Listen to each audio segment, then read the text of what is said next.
Lokrashtra news network, जनसामान्यांचा बुलंद आवाज। खटाव तालुक्यातील तडळवे गावचं ग्रामदैवत श्री भैरवनाथ देवाचा यात्रा उत्सव कार्यक्रम बुधवार दिनांक 8 एप्रिल ते रविवार दिनांक 12 एप्रिल अखेर विविध धार्मिक कार्यक्रमांनी संपन्न झाला। यामध्ये अखंड हरिनाम सप्ताह पारायण, देवाची आरती, प्रवचन, पालखी सोहळा, बैलगाडा शर्यती, भव्य कुस्ती मैदान तसेच मनोरंजन, म्युझिकल नाईट आदी विविध कार्यक्रमांचे आयोजन करण्यात आलं। यात्रा कमिटी व ग्रामस्थांच्या सहकार्यातून यात्रा काळात यात्रा उत्साहात संपन्न झाली। डॉक्टर विनोद खाडे, लोकराष्ट्र। मी संभाजीनगरहून आलो, पण इथं प्रेमभाया सुळके यांच्याकडे थांबलेलो आहे आणि त्यांची काल नियोजन झालं आमचं आणि आज ह्या मैदानाला गाडी पळवू असं आम्ही ठरवलं होतं आणि येऊन भैरवाच्या आशीर्वादाने आज आमचा 1 नंबर झाला आहे। गाडीचं नाव काय तुमच्या? गाडीचं नाव विठ्ठल ढेकळे आणि प्रेमभाया सुळके या नावाने गाडी पळवली आम्ही। रुस्तुम आणि बैलाचे नाव रुस्तुम आणि सैतान। ओके, बोला। नमस्कार, मी निखिल पळे भैरवनाथ यात्रा कालापात्राप्रमाणे याही वर्षी भैरवनाथ यात्रा चांगल्या पद्धतीने उत्सवामध्ये साजरी होत आहे। त्यामध्ये आम्ही ऑर्केस्ट्रा लावलेला कार्यक्रम, भरपूर कार्यक्रम गावामध्ये ठेवण्यात आले। बैलगाड्याच्या शर्यती, कुस्त्याचं चांगल्या पद्धतीने आम्ही कुस्त्याचं नियोजन केलं होतं आणि सर्व राज्यांचं मनपूर्वक भैरवनाथ देवाच्या यात्रेनिमित्त ग्रामस्थांना व पंचवर्षीय सर्व ग्रामस्थांना या ठिकाणी या यात्रेनिमित्त सर्वांना हार्दिक शुभेच्छा देतो आणि तडवळे गावच्या वतीनं आम्ही यावर्षी दिनांक 8 ते 12 अशी जो बरगत यात्रेचं नियोजन करण्यात आलेलं होतं।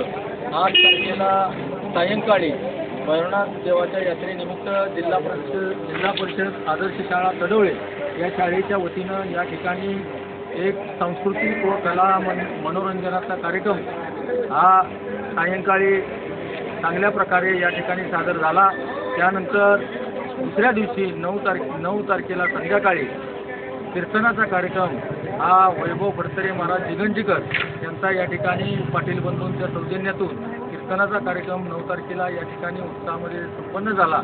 दिनांक 10/4/2026 रोजी भैरवनाथ देवाची महाअभिषेक चतुर्वेद पूजा करून सायंकाळी 10 तारखेला भैरवनाथ देवाची पालखी मंदिरामधून 7:30 वाजता प्रयाण करून ती रात्री 12 वाजता पुन्हा ती भैरवनाथ मंदिरामध्ये दाखल झाली।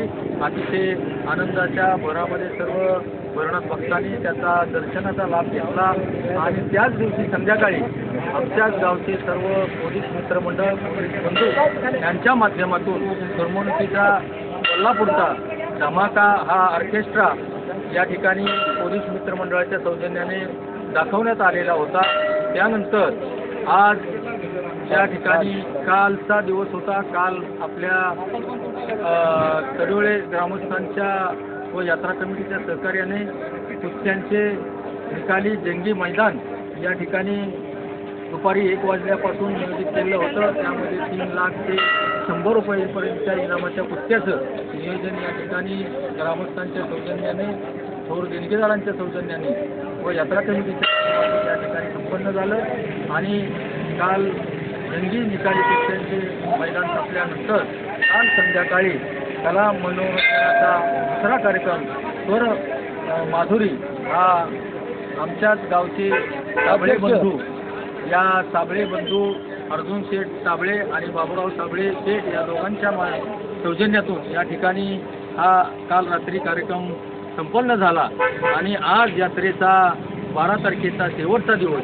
आज शेवटच्याही दिवशी या ठिकाणी बैलगाड्यांचं जंगी शर्यतीचं नियोजन या ठिकाणी तडोळे ग्रामस्थांच्या सौजन्यातून व दात्यातून या ठिकाणी आयोजित केलेलं होतं।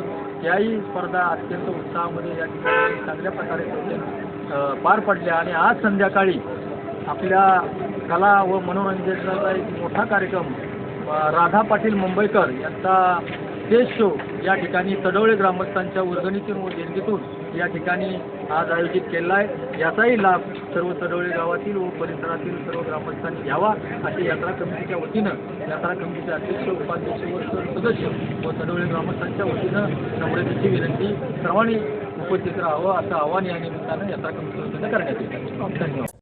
लोकराष्ट्र न्यूज, एक विचार समाज विकासाचा, वेगवान आढावा ताज्या घडामोडींचा, बातम्यांबरोबरच शेती, उद्योग, शिक्षण, साहित्य, कला, मनोरंजन आणि बरंच काही. जनतेच्या सर्वांगीण विकासासाठी सदैव तत्पर असणारं, तुमचं आमचं आपलंसं वाटणारं लोकराष्ट्र न्यूज एजन्सीचं परिपूर्ण news channel Lokrashtra news network like करा, सबस्क्राईब करा आणि हो, शेअर करायला विसरू नका.